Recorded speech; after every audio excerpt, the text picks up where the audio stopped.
Bienvenue dans PIB, le podcast immobilier belge animé par moi-même, Florent Collin, le cofondateur du club. Aujourd'hui, on va parler d'une thématique au laser, que ce soit sur l'immobilier ou sur l'état d'esprit pour réussir dans l'immobilier. Très rapidement, je fais ce podcast vraiment pour le plaisir et pour te motiver à investir dans l'immobilier. Je n'y gagne vraiment rien, je ne fais pas de publicité. Donc si tu veux me soutenir, laisse-moi un 5 étoiles sur la plateforme de podcast sur laquelle tu m'écoutes. Ça m'aide vraiment beaucoup. Maintenant, on est parti dans l'épisode. Let's go! Bonjour à toi, ici Florent et on se retrouve dans PIB pour un épisode assez court mais assez technique sur mon erreur fondamentale que j'ai faite quand j'ai acheté mes 4 premiers bâtiments et ça a été une des raisons majeures. Tu vas peut-être te dire, pareil, quand tu auras écouté la fin du podcast, que c'est con d'avoir revendu un bien pour ça, mais je peux t'assurer que sur le long terme, on est très content d'avoir revendu le 4e bien à cause de ça.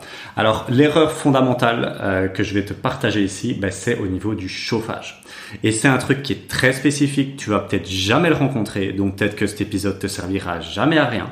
Mais si tu rencontres cette possibilité-là, tu te souviendras de moi, ça je peux te l'assurer. L'épisode d'aujourd'hui va parler du chauffage en fait, simplement de chauffage.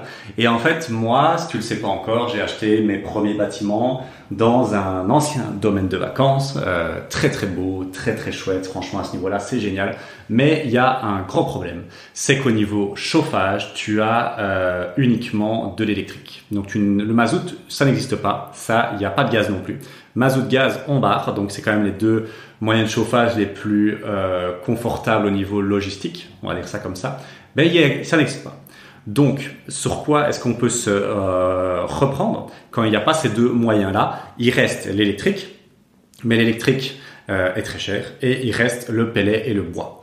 Et donc, en fait, si je te fais un ranking c'est pas moi qui l'ai fait, hein, je m'étais un peu renseigné.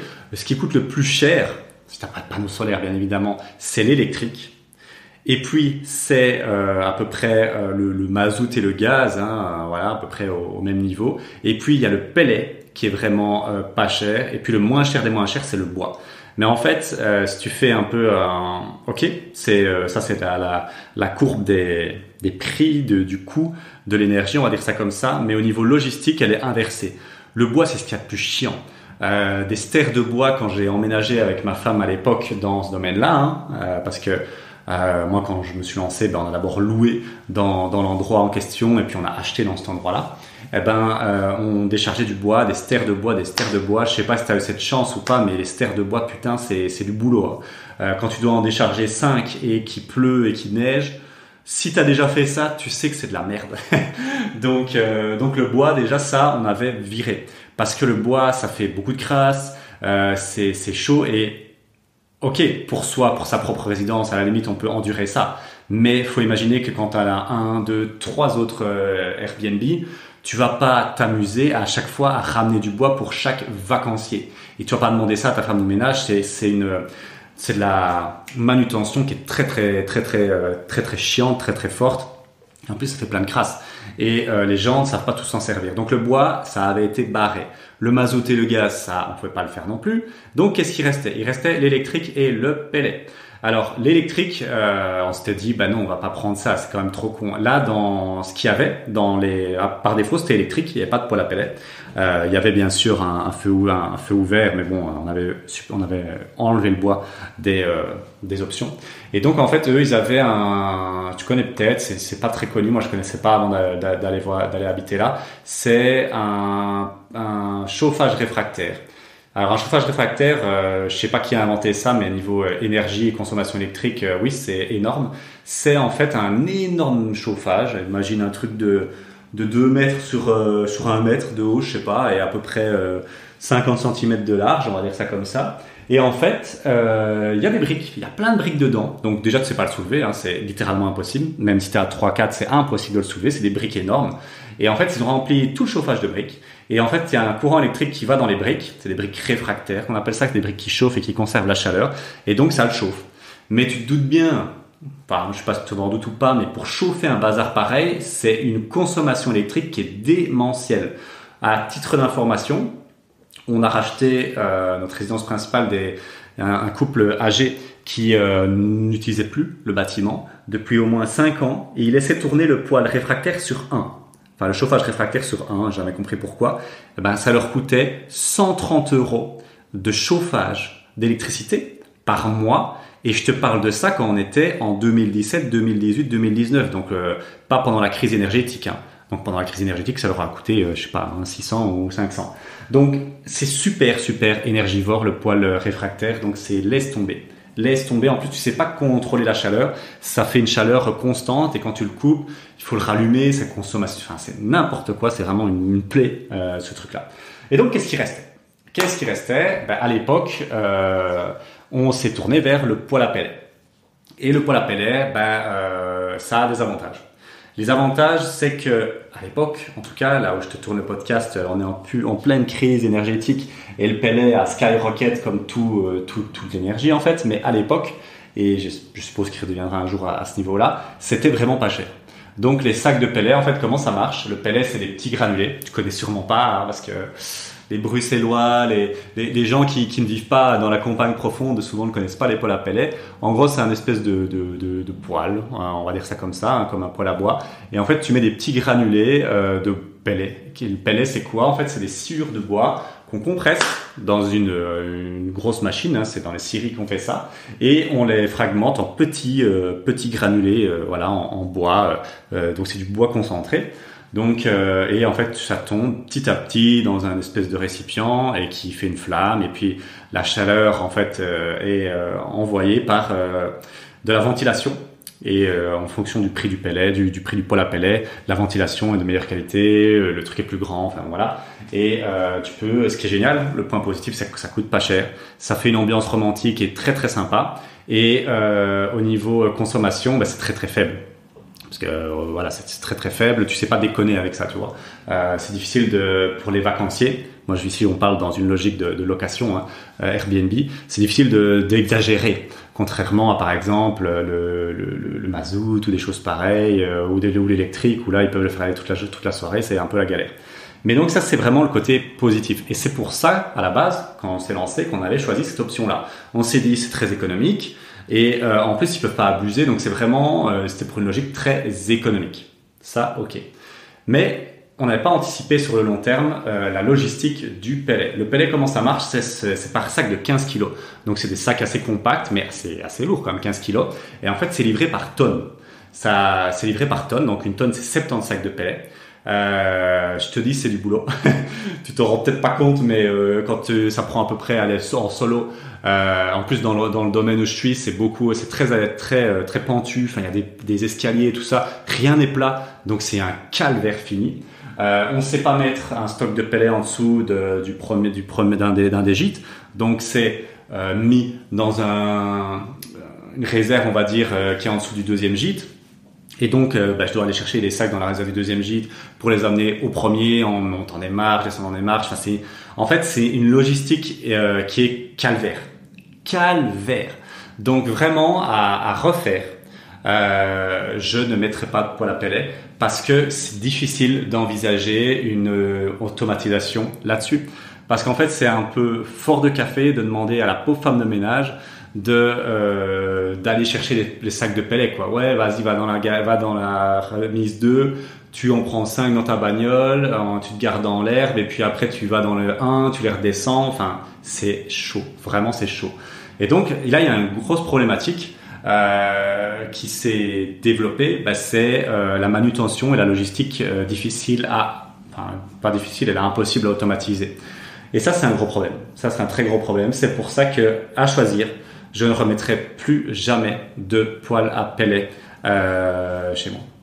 Enfin, pas chez moi. Chez moi, ça va. Dans ma résidence principale, je fais l'effort. Mais dans mes futures locations, Airbnb, tout ça, je ne mettrai jamais de poêle à pellets pour cette raison.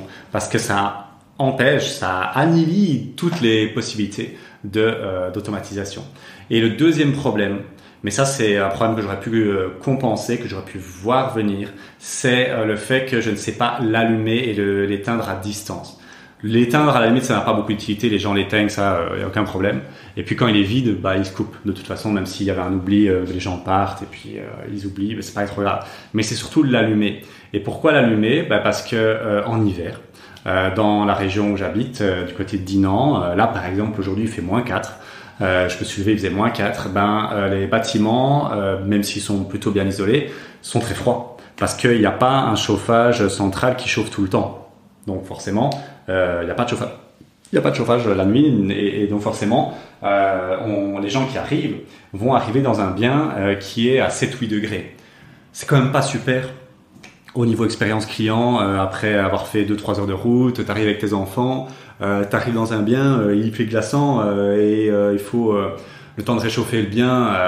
S'il est à 7-8 degrés, il faut bien une demi-journée, quoi. Et donc, qu'est-ce qu'il faut faire?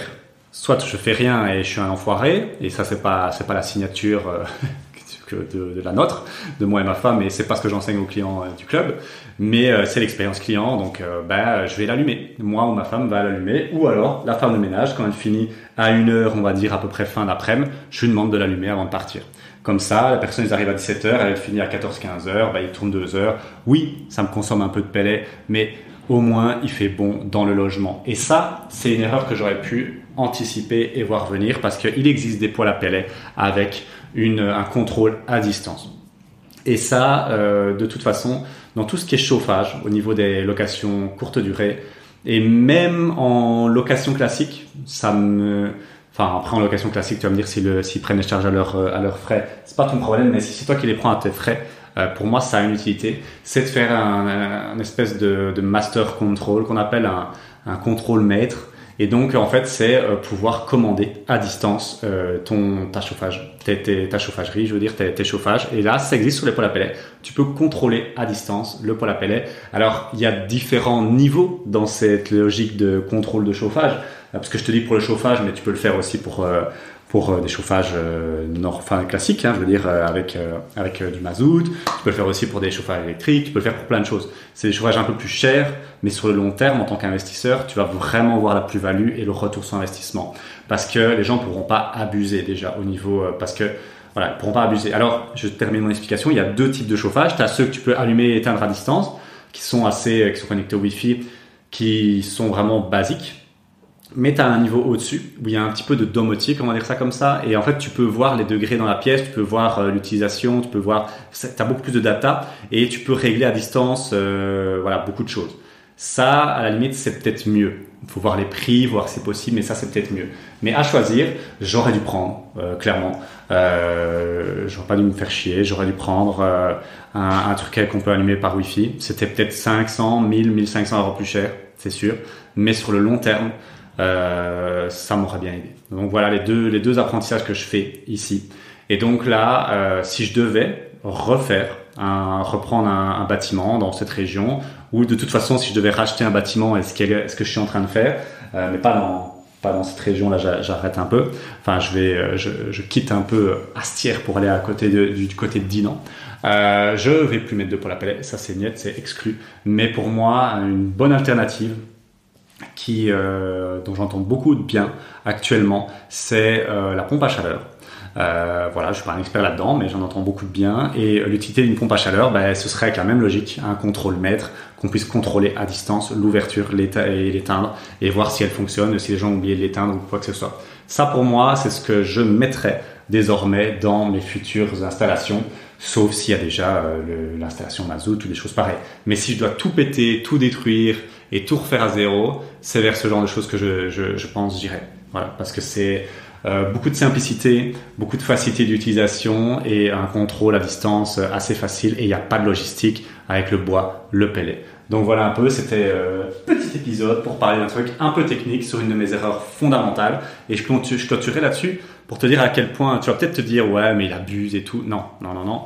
C'est la raison pour laquelle je t'ai expliqué dans les épisodes avant, j'ai revendu un bien que j'avais acheté 59 000. À l'époque, on voulait l'acheter pour l'exploiter en Airbnb avec les 3 autres, mais on a dit stop. On s'est imaginé encore se rajouter une logistique avec le pellet et ces emmerdes-là que je viens de te raconter, et on s'est dit non, c'est sur le long terme. Est-ce que dans 5 ans, je me verrai me taper ça? Non.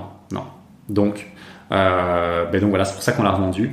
Et on pense très sérieusement quand là on est sur un deal, mais peut-être plus tard, je pense mettre de côté et remettre une pompe à chaleur dans les bâtiments existants et garder le poêle à pellets comme une attraction agréable où les gens paieraient eux-mêmes leur sac de pellets. Donc voilà, j'en suis là, tu vois, pour te dire sur la logique. Est-ce que si je vis 6 mois à Bali de l'année en hiver, parce que c'est surtout en hiver, le pellet en fait ne sert à rien 6 mois de l'année. Il sert de début octobre à fin avril, on va dire ça comme ça. À peu près. Bon, ça dépend des périodes. Mais donc, une grosse partie de l'année, ça sert à rien. Mais si je pars, imaginons, 6 mois de l'année, faut se poser cette question-là, hein, c'est important. Et là, je te fais gagner du temps, vraiment, avec l'histoire des pellets. Non, mais pas. Non, mais pas. Si ton objectif est de partir comme moi, par exemple, 6 mois de l'année à Bali, est-ce que en étant à Bali, je me verrais, ah ouais, il y a plus de pellets, il va falloir en recommander, mais qui va aller le décharger, comment on va l'amener là. Non, c'est bon, on arrête les conneries. Je préfère être à Bali et contrôler ma pompe à chaleur de Bali, quoi. Donc voilà, comme ça, c'est dans la boîte. Tu as une idée d'une plus grosse erreur après 4 ans d'exploitation d'Airbnb et qui utilise des poêles à pellets. Maintenant, tu en fais ce que tu veux. Merci de m'avoir écouté et à très bientôt. Ciao, ciao.